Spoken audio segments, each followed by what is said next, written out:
When life gets unpredictable, preparation matters. In medicine, it's all about staying alert, ready for whatever comes through the door. On the road, it's no different. That's why Volvo designs vehicles to help anticipate risk, reduce harm, and protect lives. The Volvo XC90's advanced safety systems inspire confident decisions wherever the road takes you. The Volvo XC90, for life. Proud sponsor of the Pit Podcast. Learn more at volvocars.ca/safety. Fully charged and ready to roll. The Elias Mecco Show, CJAD 800. 10:51 on CJAD 800. Time now to talk about a complex story.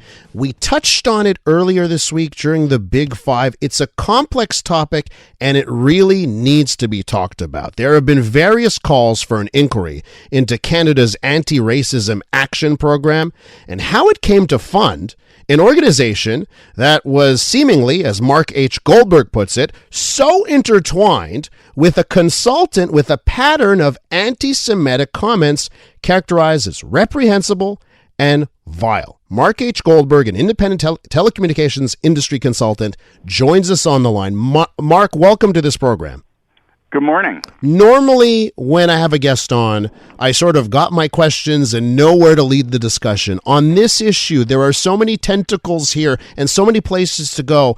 I actually want to start off with you, and why don't you tell me how you started to be the voice on this and how long you've had your eyes and ears on this subject. Just give it to our listeners. So, interestingly, I did not make the connection that Laith Marouf was the same person who had been involved in the various altercations at Concordia 20 years ago. I first intersected with him in the course of CRTC proceedings. I'm a telecommunications consultant. He would appear on behalf of various groups, Community TV and then CMAC, at these CRTC proceedings, and that's where I first ran across him. I was on Twitter, corrected what I thought was correcting the record on a comment he made. His reply to me basically said that I had to agree with his perspective, or are you some kind of racist? And that was enough to put him on my radar screen, and from that point on, I was taking screenshots of various tweets of his that I felt crossed the line of what would be considered civil discourse. Okay, so let's talk a bit more about Laith Marouf and those tweets that cross the line of civil discourse. Boy, do they ever cross the line. They I'd say they go well beyond that. Why don't you tell our listeners some of the stuff that this guy that gets hired by the federal government to fight racism, some of the stuff he's been peddling? Yeah, a lot of that I'm not sure is able to be said on daytime radio. Yeah. Among the tweets that have attracted attention actually come from his second Twitter account. I had complained about a number of the tweets that not only crossed the line of civil discourse, but also violated Twitter's terms of service. Mm-hmm. And a year ago, his first Twitter account was suspended. The terms of that suspension say that you can't create a second account, but somehow Laith was able to fool those sophisticated Twitter algorithms by inserting an underscore between his first and last name. So it's not just the government of Canada that has trouble operating a Google search bar. It's Twitter, despite being notified numerous times over the last year that this new account was created, they've allowed it to stay in place. The most publicized tweets talk about Jews as being loudmouthed bags of human feces.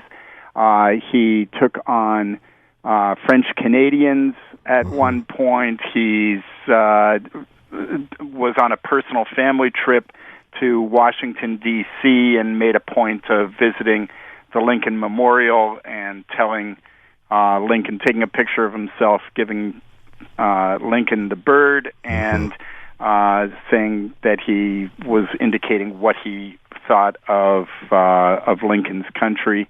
He was at the Vietnam Memorial, wishing that there were millions more listed on the memorial. We're with Mark H. Goldberg, telecommunications consultant, who has really been the person to expose some funding to Laith Marouf, who's someone who has been on social media and other platforms, been posting some vile stuff. So let's get, Mark, to where this comes down to, okay? So there's this program that is being funded by the Canadian government, building an anti-racism strategy for Canadian broadcasting, conversation and convergence. And the Canadian government, maybe now you can get into the ministers and what you've learned about how this even came about. How does someone like this end up getting a lot of money from the Canadian government? So clearly, when the application went in, and it was probably filed a year ago, nobody looked past the organization, CMAC. And keep in mind, CMAC has received over $500,000 from CRTC funds over the last 5 or 6 years. So the organization had some kind of, at least ostensibly, a positive reputation, and nobody looked at who is this organization. When I first found out that they were running this anti-racism program, this back in April, I immediately wrote a blog post and notified people in the government that there was a problem. This is paying somebody to be a purveyor of hate under the guise of running an anti-racism program. Middle of July, I contacted a Montreal Member of Parliament, Anthony Housefather, and he immediately notified the minister's office and told me that he was escalating to the highest levels. I don't know whether that meant going up to Pablo Rodriguez's office or to the Prime Minister's office, but it's clear that over a month before everything blew up publicly, people at the appropriate levels knew about it, and for whatever reason, sat on the story. So this is key here, right? So it's a certain point, ministers involved, and I know you mentioned the Minister of Canadian Heritage, so you got Pablo Rodriguez, you've got the Minister of Housing and Diversity and Inclusion, Ahmed Hussein. They know, they sit on it. Why do you think they sit on it? I don't know, perhaps hoping that it would all just blow over. And then fortunately, Jonathan Kay picked up on my Twitter stream, amplified it. He's got more than 10 times the number of followers that I do. He wrote an outstanding story on Quillette that documents the case. I provided him with my file of over 100 Twitter screenshots. And that's what brought it to the fore in Canada. Does your gut tell you, you know what, this is oversight? You know, you mentioned CMAC, right? Community Media Advocacy Center. Does your gut go, you know, staffers, they see a name like Community Media Advocacy Center. Boy, that sounds legitimate. And they do no looking to find out that it's just two people, and one of them is Laith Marouf and the other one is his wife. Or do you think, Mark, that there's something that's happening on the left that seems to give anti-Semitism and other types of racism a pass? It certainly appears that anti-Semitism isn't viewed with the same level of seriousness as other forms of hate and discrimination. I guess simple, short to the point, and it says it all there, Mark. We'll leave it there. Listen, I know it's hard to get through a complex subject like that in 9 minutes or so, but I appreciate you coming on.